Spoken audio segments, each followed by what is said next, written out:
Elves' religious devotion is no less passionate than that of any other race on Golarion, but their rituals are simple and elegant. Though sincere in their devotion, elves take a more casual approach to faith and divinity. Those from the same community may share values, but they'll express worship in different ways. Of the core deities, Callistria, Desna, and to a lesser degree Nethys, have the most elven followers, though many elves pay respect to racial deities as well. The forlorn, elves whom live among the shorter-lived races, often feel adrift and alone.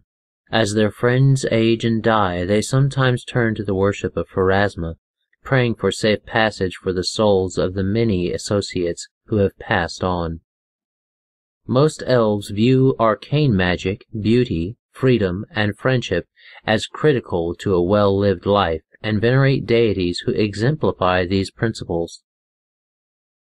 Alceta, the Welcomer, goddess of doors, transition, and years. Her alignment is lawful neutral. Domains include community, law, magic, and protection, with subdomains including arcane, defense, home, and inevitable. Her favored weapon is the dagger, and her holy symbol are two faces in profile of one another, one a human face and one a mask. Her sacred animal is the tortoise, and her sacred colors are brown and gray. Alceta, a deity we covered in a previous video, is a relatively minor goddess with responsibility for doorways, thresholds, and the transition from one year to the next. Some elves, particularly mages with the teleportation abilities, pay homage to Alceta as the de facto goddess of teleportation or the patron of the elf gates.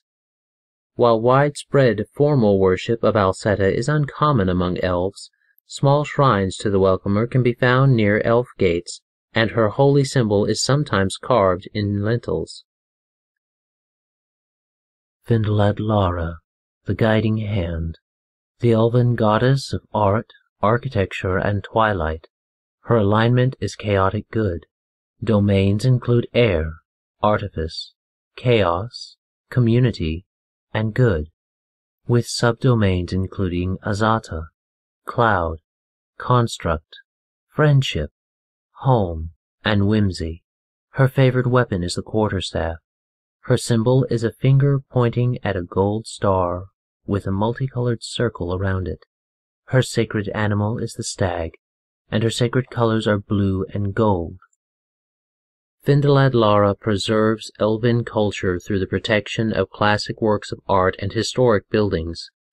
Those who enter her religious order take great pride in creating their own quarterstaffs, often capped with silver on each end, and decorating along the length with precious gems and crystals to carry as badges of office. Elves who learn to uncover new artistic techniques sometimes pay homage to Shaylin over Fyndalad Lara, as the Guiding Hand cares little for innovation or the work of elves who have yet to master the time-honored crafting techniques of their race. The faithful of these two factions each believe the other to be misguided and wasting potential, but there's no overt hostility between them.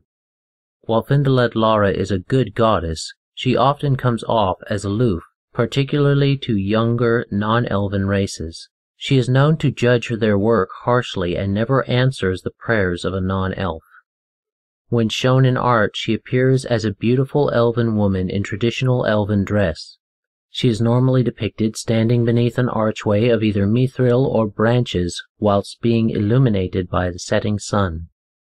Fyndalad Lara makes her home in Elysium, where there is a certain portion called Fyndalad Lara's realm. Ketipus, the elven god of hunting, forestry, running, and the moon. His alignment is chaotic good. His domains include animal, chaos, good, plant, and weather, with subdomains including Azata, feather, fur, growth, moon, and seasons. His favored weapon is the bow. His holy symbol is a hawk with a moon and sun. His sacred animal is the hawk, and his sacred colors are gold and silver. Ketefis inspires his followers during organized hunts, though he can also bestow his blessings on solitary hunters who test their skill unaided against forest creatures. In art and story, the hunter is depicted with his dog, Mako, and his hawk, Falling Star, both of which he considers to be more friends than pets.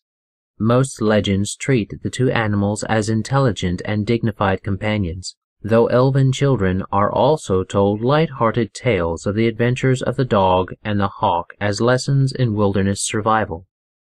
Rangers naturally favor Ketefis as a deity, but most elven communities recognize hunting traditions as an integral part of their survival. Elves who possess no natural predilection or ability to hunt still offer thanks to Ketefis for the training he bestows on other members of the community. Ketefis also makes his home in Elysium, carving out a spot called Ketefis's Realm. Uel-Rall, the Wise, the elven goddess of magic, crystals, and jewelers. Her alignment is neutral good. Her domains include Artiface, Earth, Good, Knowledge, and Magic, with subdomains including Arcane, Azata, Caves, Construct, Divine, and Memory. Her favorite weapon is the dagger. Her holy symbol are 3 overlapping crystals, one of blue, one of green, and one of red. Her sacred animal is the panther, and her sacred colors are blue, green, and red. Uel-Rall guides her followers in respecting and working with materials of the natural world. Crafters who use natural, non-metallic, non-refined materials pray to her for guidance and skill, and their work in such material as wood, bone, and raw gemstones has a primal yet appealing aesthetic. Those who wield magic, both druids and wizards alike, also count Uel-Rall as their patron. Uel-Rall is well known as being the member of the Elven Pantheon who openly welcomes half-elven worshippers. Many half-elves appreciate the welcoming nature of her faith and happily worship Uel-Rall, both for her wisdom and for the connection they feel to their heritage. Others spurn what they see as a patronizing offer from a culture that believes itself so vastly superior to its half-breed kin. Even half-elves who vehemently oppose worship of the wise have occasionally been known to mysteriously undergo a profound change of heart, however, typically upon connecting with their heritage through some important event or personal experience. She is frequently worshipped by jewelers because of her affinity for crystals. These jewelers never cut their crystals, instead embracing their natural beauty. In elven art, Uel-Rall is always shown as an elven woman in normal, simple dress. She has wise eyes and is surrounded by orbiting magical crystals, much like ion stones. Hello everyone, I hope you enjoyed the Elven Deities. Not as many to cover as with the Dwarven Pantheon with Torag and his family, but still interesting nonetheless. Up next we are doing the deities that gnomes particularly follow and how they venerate them. But before we continue on to that, let us know in the comments below how you have seen the deities from the Elven Pantheon used. Have you played one of the followers of Uel-Rall? Have you encountered the archers of Ketefis? Type it out so we can know about your experience. And for now, as always, have a great day, God bless, and enjoy. This content was made possible by travelers and viewers like you. Thank you.